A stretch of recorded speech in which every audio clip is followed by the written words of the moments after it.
Hello and welcome to the newest episode of the B9 podcast. Today, I'm very excited to be sitting down with Bill Fulkerson of OTC Industries.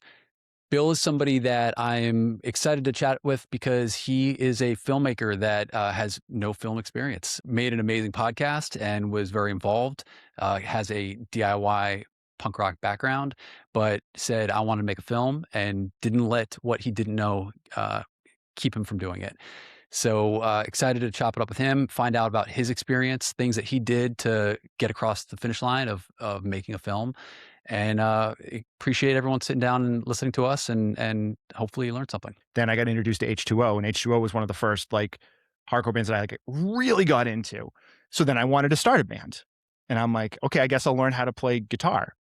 But yeah, I decided to make a documentary. No idea what I was doing. I'd been to a bunch of horror conventions, and my friend Kyle, he did go to film school. So although I didn't, I was like, hey, Kyle, can you help me with this idea I got? If you had told me when I was, because we're pretty close in age, when we were like both like in our mid-20s, be like, oh, when later on down the road, you're going to work with Chris and you're going to work with Bridge 9 and like you're going to shoot all these shows, like you're going to shoot 10-yard fight in a warehouse. Like, come on. Hello and welcome to the latest episode of the B9 podcast. I am here today with Bill Fulkerson, who is runs OTC Industries and is outside the cinema. Yep. And I couldn't believe it. Has done almost 1,000 podcast episodes. 18 years. Yeah. That's insane. We just did 958, I think is the one we just put up. That's awesome. Yeah. So Bill is a music guy. Yep. I understand you had a band that took a name from Proclamation. Is that true? Yeah. Taken by Force. Yeah. So for those that don't know, Proclamation was Bridge 9's like third band that we worked with back in 1998. And I think the album that we put out was in 1999 called Taken by Force. That's their only full length, right? Yeah. So you were, involved in music. Yeah. And a film guy. Like done it. Yeah. It's so funny because like I've done it's kind of almost comical because it's like, oh, I did this and then I didn't want to do that anymore. And then I did this and then I didn't want to do that anymore. So I decided to do this. Yeah. But you say that, but you're like remarkably consistent when you do something like, I mean, almost you're up to like 958 episodes. I just refuse to quit, which is insane, and then, just finding something. Actually, one of the reasons why I was so excited to sit down and chat with you about this. So again, for people that don't know, Bill is a longtime collaborator with Bridge 9. If you have watched any of our live performances here at B9, whether it's, starting with Newfound Glory, yep. Up through Bane. I mean, we've had Piebald. Yeah. I think the only one I didn't shoot was Cave In, right? Yeah. Yeah. I mean, like anything that we've done here that we've tried to document, Bill's been involved on some level. And I think I love your dedication to documenting things. And so what I really wanted to dig into was, you're not like a traditionally trained filmmaker. Oh, no. Yeah. Which I love because that's kind of like the premise of, if there's anything I really want to talk about on this podcast is like how people find things that they're passionate about. And then just don't let all the traditional like doors block them. They just figure out a way to make it happen. Yeah. So, you didn't go to school for filmmaking. Nope. I was a business major. Yeah. I mean, you just find a way. So walk me through, going from, a music guy, like involved in bands, to starting a podcast and spending the next 18 years doing it. And then also, getting involved in film.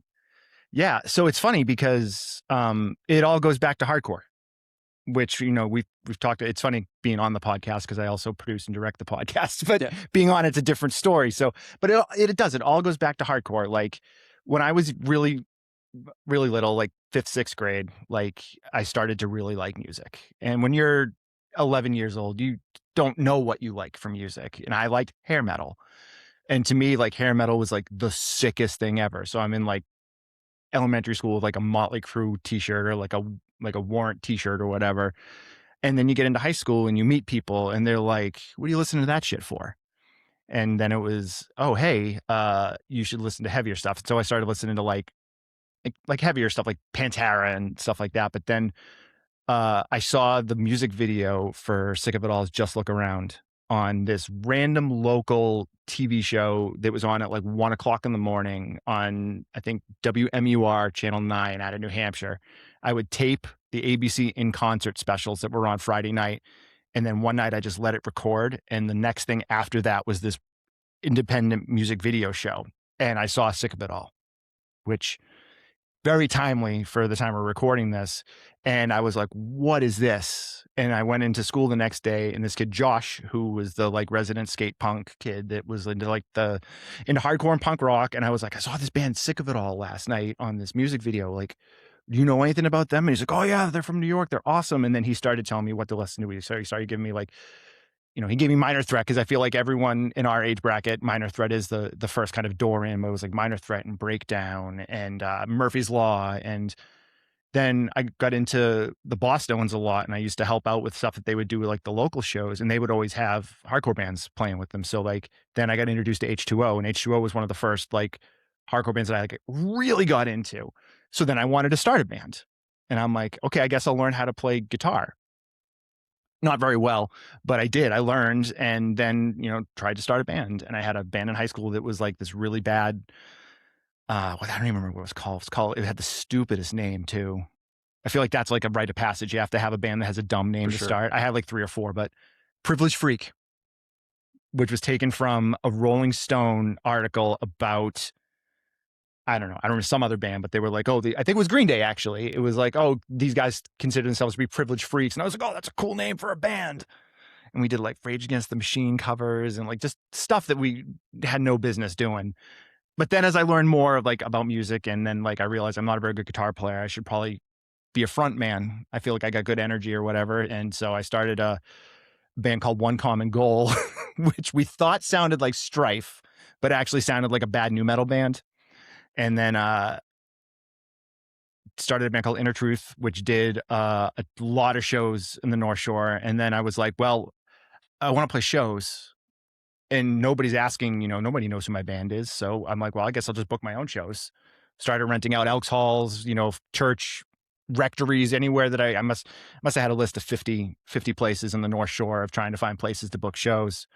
And so just started booking my own shows, and then was like, well, we need other bands to play. And then we got hooked up with like, what the heck was the name of that band? Boxing Water. Well, actually, Boxing Water came a little bit later, but we did a show with Moment, which ended up being a lot of the dudes from Wires. There were Wires, and then they hooked us up with these people, and then that band fell apart. So I started another band called Inner Truth, or did I already mention Inner Truth? Yeah. Okay. Inner Truth then started playing with Boxing Water and like Jericho, and then we played with Proclamation at the Salem Elks. I somehow booked them. I just emailed the singer, found his email, and was like, hey, you want to do a show at the Elks? And it was like, yeah, sure. And they didn't play a lot. Like I didn't feel like they weren't around for that long. They were around for a minute, but I don't think they like toured a lot. Yeah. So, like I think that was the only time I ever saw them. And so we did a show with them. It was great. And then we became popular in that scene, like the North Shore scene. It was, then like Hammer Bros came along, and Good to Go, which ended up becoming Shipwreck, and then Bring Your Own End, which became The Carrier. And so I was then in a band called McLean, and we were like Lifetime, Kid Dynamite, positive melodic hardcore stuff. And the scene at that time was kind of going the opposite way. So we were this kind of like band that kind of stuck out with all those like crazy violence in the scene and stuff. A lot of like the mosh metal bands that were just like, trashing places, and good music. There's a lot of good bands, but like, so we were the kind of band that stuck out. And then I decided I don't want to, I'm like, this is too much work. It's too much work. The rest of the band, good dudes, still friends of mine to this day, but like, I'm just like, I can't do all of the merch, book all of the shows, record the, help record the demos, like do all that stuff on my own. I'm like, it's just too much for me. So I quit music, and then it's like 3 months later, I'm like, I'm gonna start a podcast. And this was when nobody had podcasts then. It was, I think, what they called the second coming of like the podcast. And it was like Slash Film and Cinema Diabolica and Bloody Good Horror, and like these like these shows that were, to me, were almost like bands. Like the groups of the people doing these podcasts were like bands to me, and you would work with them and be like, okay, I'll come on your show, you come on my show, and you network that way. And so I built a podcast following that way. And my podcast was, and it still is, Outside the Cinema. And we did cult films, like just reviews of like any random cult film. If it was like an Italian film, a Canadian horror film, a sex comedy from the 80s, if it was weird or just like not the normal thing, we would cover it, and built a cool little following like that. And then after so it's 2000, so probably 2017, I was like, I've got all this knowledge about all these weird movies. I bet I could make a documentary. Yeah. I'm just like, one day. And you'd made documentaries before. But no, this was really the first, this was the first time I'd even really thought about doing any type, like my extent of video work was like, oh, we're going to do a live broadcast of the podcast. I'll put a camera in the studio. And it's like one camera plugged into like 4 different things, trying to get it to like the computer to read it. Cause back then, like, it's not easy like now, whereas like you can have, like here we have like a video switcher with 3 4K high definition cameras that are like, and it all just works. Back then, nothing worked. You had to have adapters and different cables, and like, it was a nightmare. But I can say it sounded great. So I dug into some of your earlier episodes, and like quality wise, I mean, the video is a little grainy, but quality wise, we always, so much better than even current podcasts that I've heard. Well, that was the thing too. I always, and it was even when I was in bands, I was like, I would spend the money on equipment, whether I had the money or not. I was going to be like these microphones originally were Outside the Cinema microphones. So, because I bought SM7Bs when I was $30,000 in credit card debt, as opposed to trying to save money and stuff. I bought nice microphones.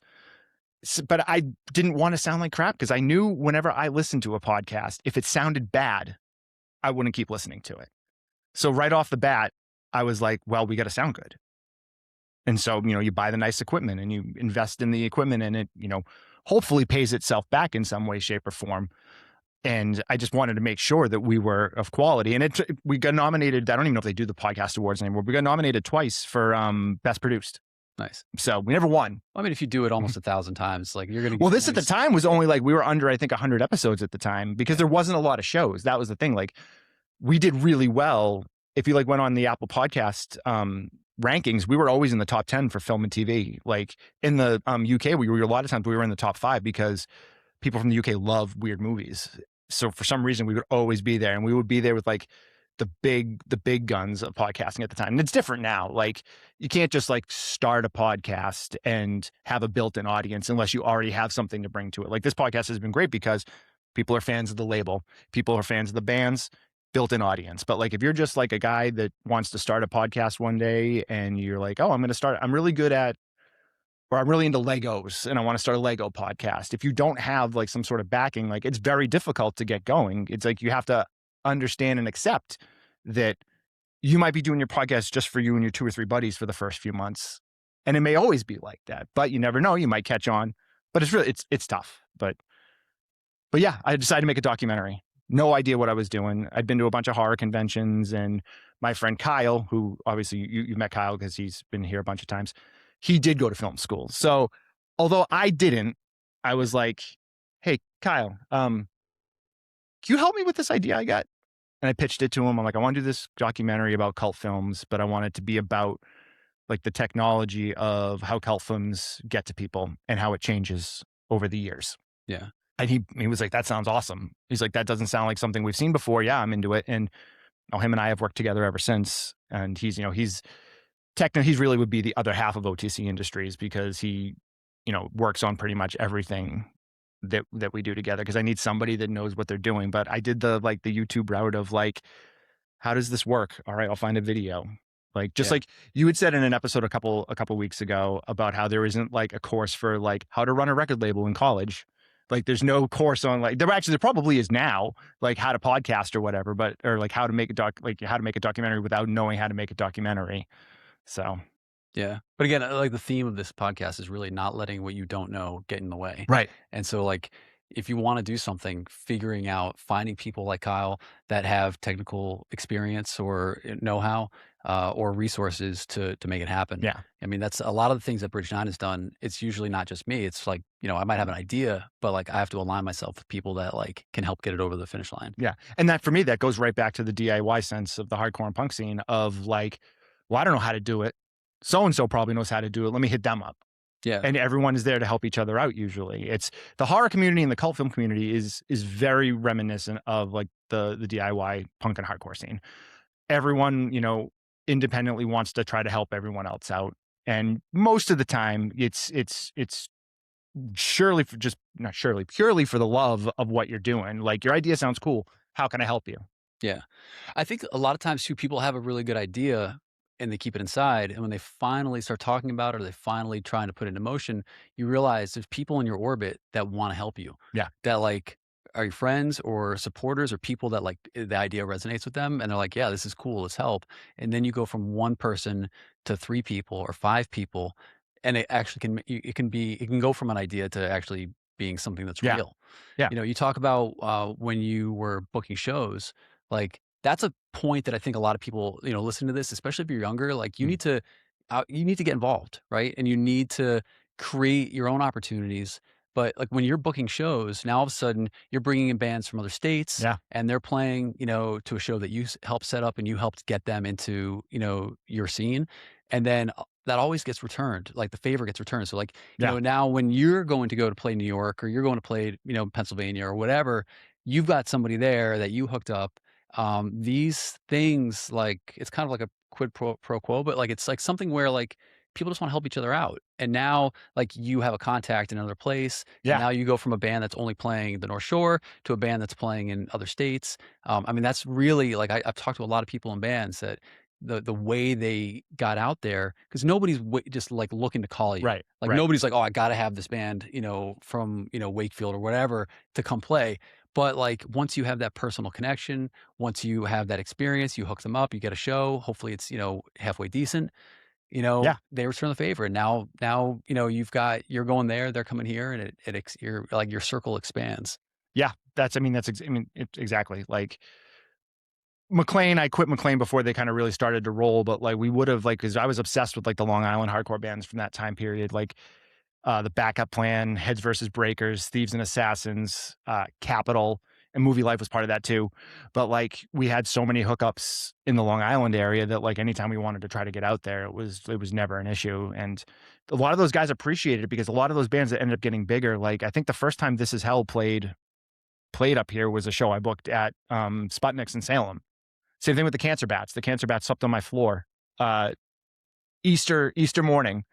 There's like these 4 sweaty dudes from Toronto that are just like, yeah, we're on our way to New York. Thanks for letting us crash on your floor, man. It's awesome. It's like crazy. So talk to me about going from doing this podcast. How many episodes had you done before you were like, you know what, I want to take this knowledge and make a film? I'd say probably 400, maybe 450, somewhere in there.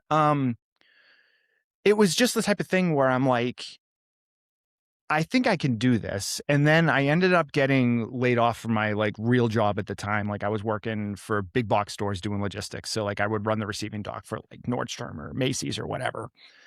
And they were going to change the hours and they wanted me to start working nights. And I'm like, I'm not working nights. I had a young son at home. My son at the time was probably like maybe 2 or 3. And I was like, nah, I'm not doing nights. So they gave me a severance package and I'm like, all right, well, I got like 6 months now where I can kind of figure out what I want to do. And I'm like, I think I want to try to make this movie. And so I kind of just like dove headfirst into it in that sense. I wrote this document and Kyle always laughs because I'm like, I sent him this document and he's like, it's this like complete, just like word mush of train of thought, like word puke of like, this is all the things that we can do. We can do this. And I think this would be cool. And this would be cool. And he's like, I couldn't even read it. So like we got on a call and talked about it. And he was like, oh, okay, now all of this makes sense. But yeah, I just was like, I have the time now. And then it did well when it hit festivals. And I'm like, I think I could probably do this. Like, go from one struggling artist thing to another struggling artist thing. But like, I was going to ask, what did your wife say when you're like, I'm quitting my job and I want to make a movie? Yeah, she was. She was supportive, believe it or not. She knew I had a chunk of time with like a severance package and stuff so that it wasn't completely, and I was able to collect and stuff too. So it wasn't like I just up and quit my job. I did up and quit another job later on because I went back to work part-time and then was like, no, I can't do this. I got to do this other thing full-time. But she was surprisingly supportive of it. And because we've been married for over 20 years. We've been together for like almost 25. And she's very much just like, do what you need to do to be happy. And I'm the same way for her. And we're lucky that she has a good job. So we were able to like survive and then kind of figure it out, but yeah, it was a conversation I was not psyched about having. So, but it worked out. Nice. Yeah. So again, I guess let's talk about like the technical part, Mhm. of creating film. I mean, how many interviews did you have? How many what kind of things did you handle? What kind of things did Kyle handle? Yeah. Because I mean, for a first documentary, like it looked great. Like I watched it. It's Yeah. like Survival of Film Freaks, Yep. it's called. So you weren't able to use freaks in your band name, Nope. but you were able to put it in the Brought it movie, back. which is great. But yeah, I mean, it's like it flows well. Yeah. I mean, obviously, especially if you're somebody that is in like a subculture and you're like, I want to document this thing. I'd imagine there's some people that are probably like, why you? Like, Right. what do you bring to the table? Right. Why isn't somebody else doing it? Obviously, I think you found like a lane that wasn't really being documented, so you were able to kind of get in there Yeah. and do it. But what was the reception from people when you would reach out and say, "Hey, we're working on this film.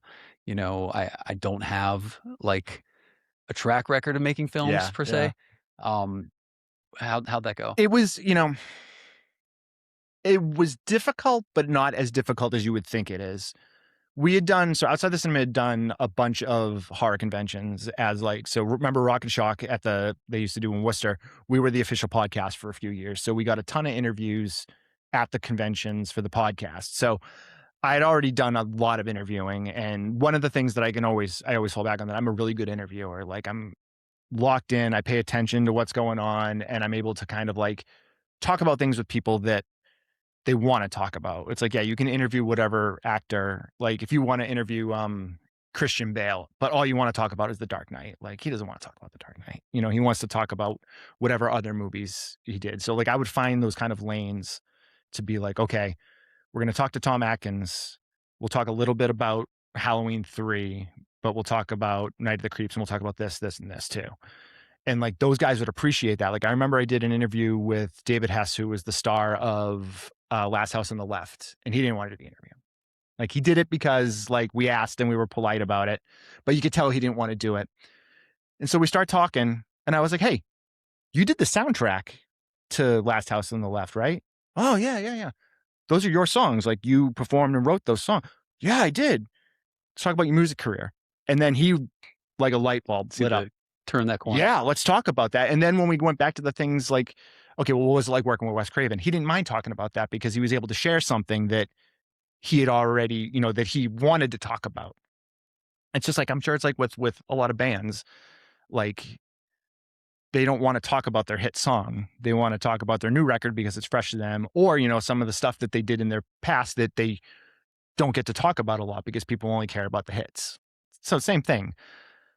So I was knowledgeable enough and had met enough people that I was able to get a lot of interviews through conventions. And then Kyle lived in LA at the time, and he had done some work with some of the boutique horror labels, and he also worked part-time at a cafe where a lot of like the directors and like the people that worked at the labels and the film labels, not the record Yeah. labels, would like come and get their coffee and stuff. So like he kind of had an in with them. So we went out to LA and shot this dude, Jim Koontz, who does all of I shouldn't say all, but most of the like special features on Blu-rays and DVDs. Like he's the guy that produces that stuff.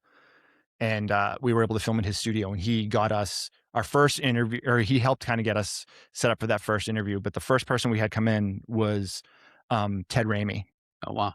which I mean, like, we don't know what we're doing. I've never worked on a movie before. The first interview is going to be Ted Raimi, who's been, whose brother is Sam Raimi, first of all. And then Ted Raimi's also been in everything. He's in, parts in the Evil Dead movies. Like, I'll start naming movies and I'll forget important ones, but just, everybody knows who Ted Raimi is.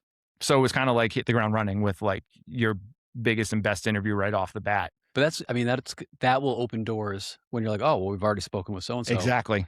And that's exactly what we did. We're like, we already sat with Ted Raimi, we already sat with Adam Green, we already sat with this person. You know, we really would like your mindset on, and we would be like very specific in terms of like, we've been talking to people a lot about cable TV. What's your experience with, you know, did you watch Joe Bob Briggs on TNT Monster Vision? What's your experience with that? And people want to talk about that stuff.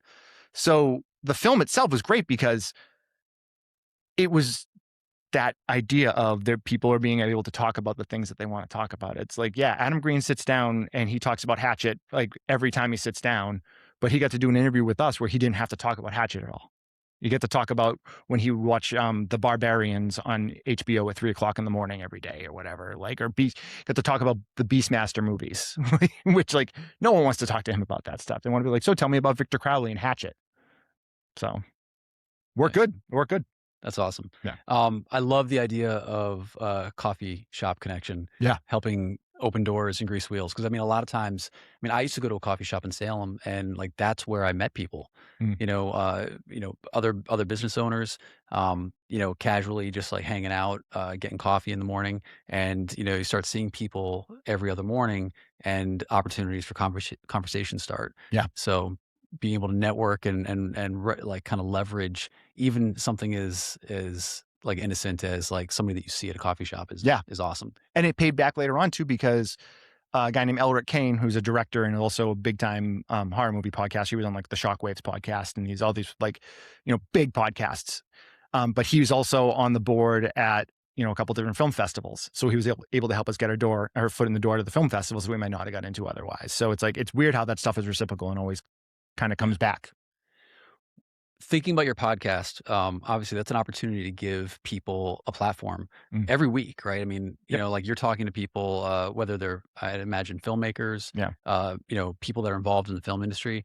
Like when I first moved to Boston, and I've mentioned it before, like I did a newsletter. It was like a mini monthly fanzine. But for me, it was an opportunity to give a platform to people that I didn't really know, Yeah. that were people that were more established, and give them an opportunity to talk about whatever it was they were doing at that time. And I found that really helped me kind of like get established, but also like just to network and meet people, Mm. and like as things that I was doing became more interesting, these are people that I was now like a known person. Mm. So doing a podcast, I'd imagine, helped open a lot of doors, even if you're just Yeah. talking to your friends, like Yeah. you're like creating a way to like kind of help get other people's word out, but also like, I don't know, just network. Yeah. It definitely, like, early on in the podcast, it was definitely all about, like, trying to get the interviews and trying to talk to, like, we talked to a lot of, like, we talked to Eli Roth and we talked to, who's the guy that was in Cabin Fever that was in Boy Meets World? Ryder Strong. Like, so, like, we would really kind of fight to get those interviews early on. But then I just kind of was like, I'm not, it becomes too much work. And then like, so like now we hardly ever do interviews anymore on the podcast. Now we just review we just choose movies we want to review. And like we've got a Patreon. So like the listeners will send us movies that like, oh, you guys should check this out and watch this. But we wouldn't have gotten to that point had we not networked with all of those other people. And that networking, eventually helped with the filmmaking more than probably anything else, because it was easier because I could be like, oh, I've done this podcast for 15 years at the time. It's like, so how can we work together? Or or can you point me in the right direction? We need somebody to work on this. Who should I call? Yeah. Yeah. When it comes to film, one of the things in watching Survival of the Film Freaks, it was interesting for me as like somebody that's involved in music to kind of like see the parallels Mhm. between like indie bands and indie film and access. Yeah. Like how something is obscure and how it's hard to find, and how it's obviously with music there's a lot of things that aren't on streaming services that Mm. like maybe somebody uploaded it to YouTube and you can find it If at you're some lucky, point. yeah. But there's definitely stuff that's not available. There's concerns that were expressed in the film about like if what if something's on streaming services and not available physically, and then rights change, or Yeah. licensing opportunities lapse or end, access to those films is no longer available. Um, what are your thoughts on how, with respect to film and with with music, how certain things are like available for like certain periods of time, I guess. Like, is there like, I mean, I imagine you're a pretty big physical media guy. I used to be. I'm not as much anymore, mostly just because I don't want to keep stuff I don't need. But I still have I mean, I still have a really big record collection more than anything else. So Yeah. Yeah. Cause there was a couple of the interviewees that you had. I mean, there was like, these people, these walls full of DVDs and Blu-ray discs. And, um, like I was watching a movie on New Year's Eve on like Netflix a couple of years ago. And like the clock struck midnight and the movie just disappeared. oh wow. Like legit, like it was like literally New Year, it's gone, Yeah. and I was like, oh, cool. Yeah, licensing, I mean, and I'm sure you've had to deal with it with the label a lot. It's a fucking nightmare, man. Like I'm going through it right now with Don't Forget to Leave with like people want to see it and the movie's been done for 2.5, 3 years. And like people are just like, can't you just upload it to YouTube so people can see it? I'm sure it's more important that people see the movie than, the couple of dollars you'll make from it. I'm like, that's not what it's about, man. Like people just don't, I think have gotten so used to having everything so easily accessible that when there is something that they want, they can't necessarily get, they can't understand why. And the licensing world it sucks. It's a pain in the ass. And you want to be able to share your stuff with as many people as possible. But in order to get it to as many people as possible, you have to do deals and you have to find the right deal. And sometimes you sign a deal and it's not the right deal. And like bands dealt with this all the time, what they would sign, especially like punk bands and hardcore bands that would sign to a major label and then just get lost in the shuffle. Like it's the same thing with like an independent film. You want to be able to get it licensed so that anyone can see it at any time, anywhere. But like with so many different streaming services and nobody has the same like contract, everything is different. And so if you're lucky enough to work with a distributor, it's then on them to find those deals and get those deals, but then those deals will change on them, out of nowhere. Like we used to deal directly with Amazon ourselves. And then one day Amazon decided that they weren't going to deal directly with filmmakers and production companies anymore. You needed to go through either an aggregator or another distributor. And then just one day, all my stuff's gone. Like, we had Survivor of the Film Freaks was up there. Safer Spaces was up there. I had a Rebuilder mini doc that I did that was all that stuff was on Amazon. And that's where the majority of the people would watch it. And then just one day it's just gone. You don't know why. No one tells you. You email somebody and ends up in an email box somewhere, never to be seen, and you never find out. So I'm a big proponent of always having an option, and that does get dicey. Not as much now as a few years ago, but like in the documentary, we talked a lot about torrenting and movies being torrented, and I torrented a ton of shit because at the time you couldn't get it any other way.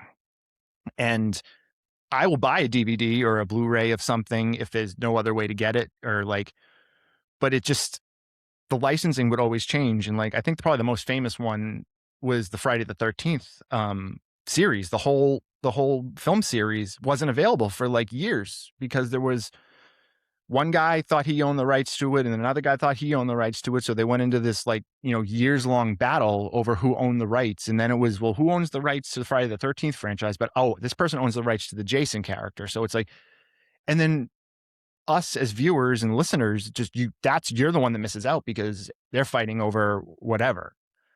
So there's no easy answer to it. And like, I want people to see my stuff, but at the same time, like you got to play the game, if that makes sense. Yeah. And deal with like tech, companies at this point. I mean, it's not indie. I mean, I imagine distributors can be on an indie level, but yeah, in terms of like people like eyeballs seeing your film and, on the other side of the world, it's because of an Amazon or because of usually somebody, connected on the tech Amazon, Tubi.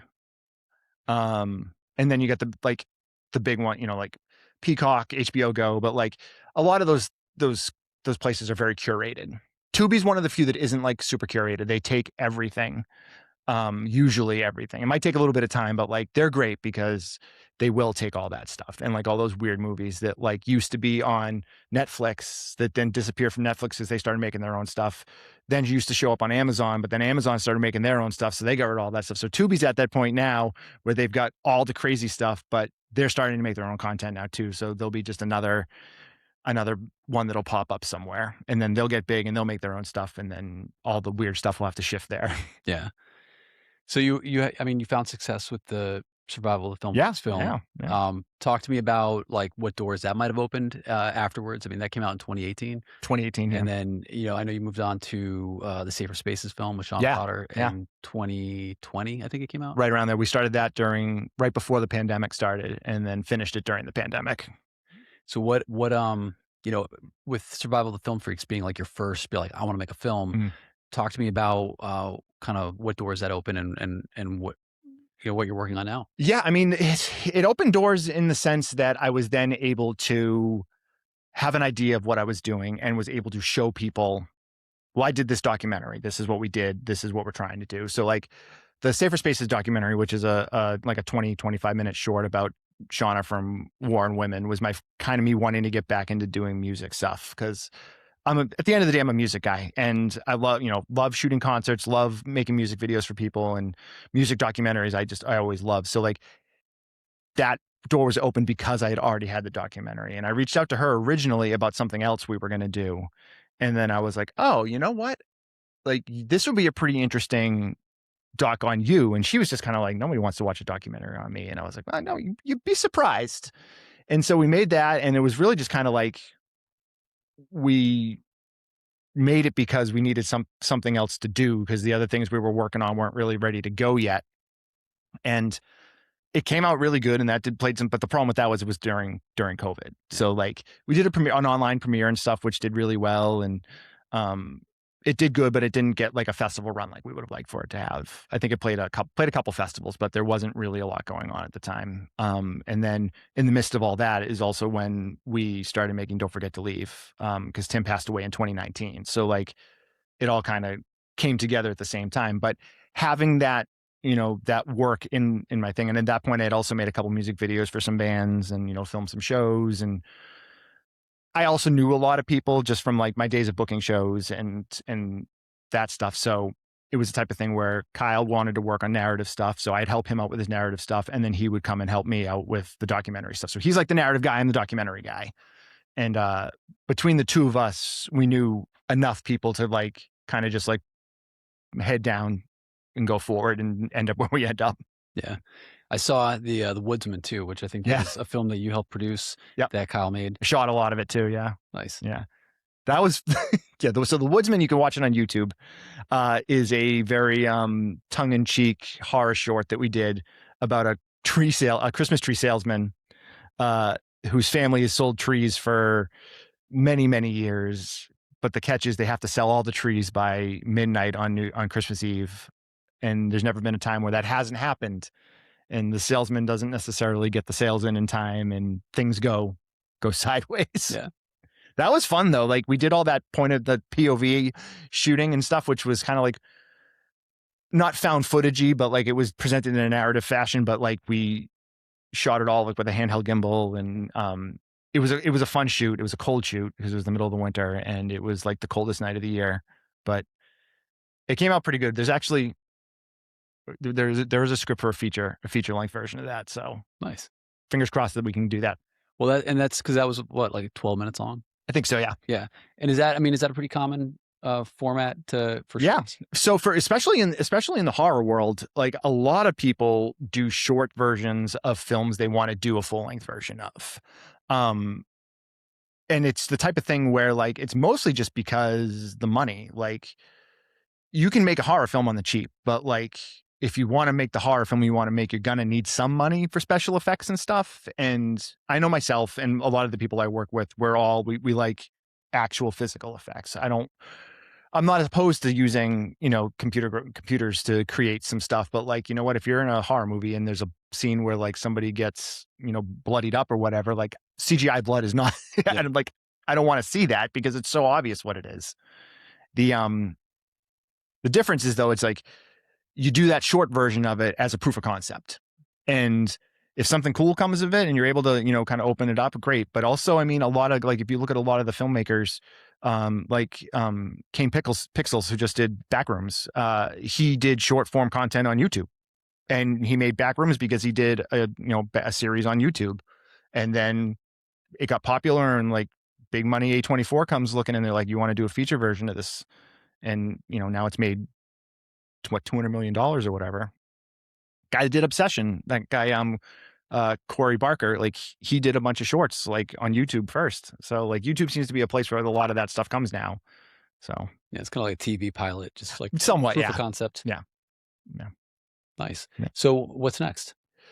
All right. So so Don't Forget to Leave is still kind of like the thing we're pushing, which I'm really bummed about because it's been done now for like 3 or 4 years, and it is available on. It's supposed to be available on Fossum, but it doesn't show up when you look it up. But it's available on Hoopla, Relay, and what's the other one? Cineverse. So Cineverse and Fossum are both free. Hoopla's free too, but Hoopla you have to have a library card for. But we've been trying to get it onto Amazon Prime and those places and get it out there for people, because it's just been it's a film that obviously means a lot to me, and we want to get it out for as many people as possible. But I don't want to just dump it onto like YouTube or something like people have suggested I do. And I get it. And I know people want to see it, and I don't want people to think I'm like holding it hostage or anything. It's just, we have a deal in place, and the deal has not gone the way that we wanted it to go. So we're working on another deal to try to get it out. So it's, you can see it. That's the thing. Not really sure what the plan for the next big thing is. Like, I thought it was going to be a Bridge 9 documentary, but now I'm doing all this other stuff with you. So we'll get back to it eventually, I'm assuming. But yeah, just working on stuff with you has been really, really fun. And like something I've always like, because we've known each other for probably 20 years, but we've only really become friends in the last like probably like 5 years or so. So kind of like getting to work with you now in this world, like I'm loving, because it just like, if you had told me when I was, because we're pretty close in age, when we were like both like in our mid-20s, be like, oh, when later on down the road, you're going to work with Chris and you're going to work with Bridge 9, and like you're going to shoot all these shows, like you're going to shoot 10-yard fight in a warehouse. Like, come on. Like, I'm literally feeling the exact same way. Like, I mean, the fact that we've had bands like 10-Yard Fight come in here and play like this very intimate show, like I still pinch myself thinking about that sort of thing. That's crazy. I mean, the only reason why people anywhere else outside of like, the 100 and some odd people that are here physically get to see it is because of you. So, thank you for helping make that happen, because like with this space, I mean, we want to like do cool stuff, and we want to be able to like let people know that stuff's happening.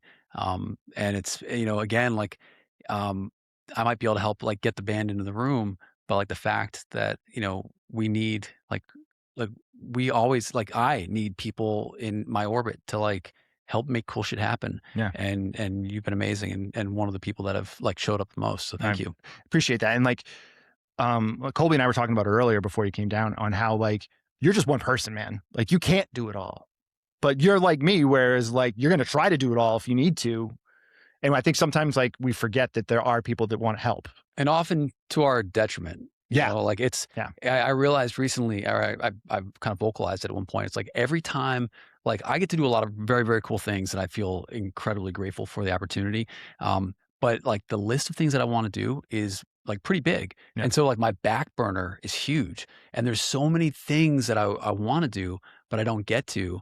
And so like, even when I have a win, when something cool happens, it's hard not to like think about all the losses, because it's like, all right, I have one or day. Immediately what's next? Yeah. Like, what's the next thing I'm working on? Okay, this is cool that this came together, but what's going on next week? I mean, there's always a next thing, but like just being like, all right, cool. Like I feel like in a lot of times when I'm doing something and I'm making these people happy at the exact same time, people over here are not happy because these other things didn't get done yet. So like, I think part of like being a small business person and being a person that like tries to create opportunities is like, you obviously try to continue to grow and like bring in additional people. But I think that's the key, is like, you can't do it all yourselves. You can't do, you can't make the film by yourself. Right.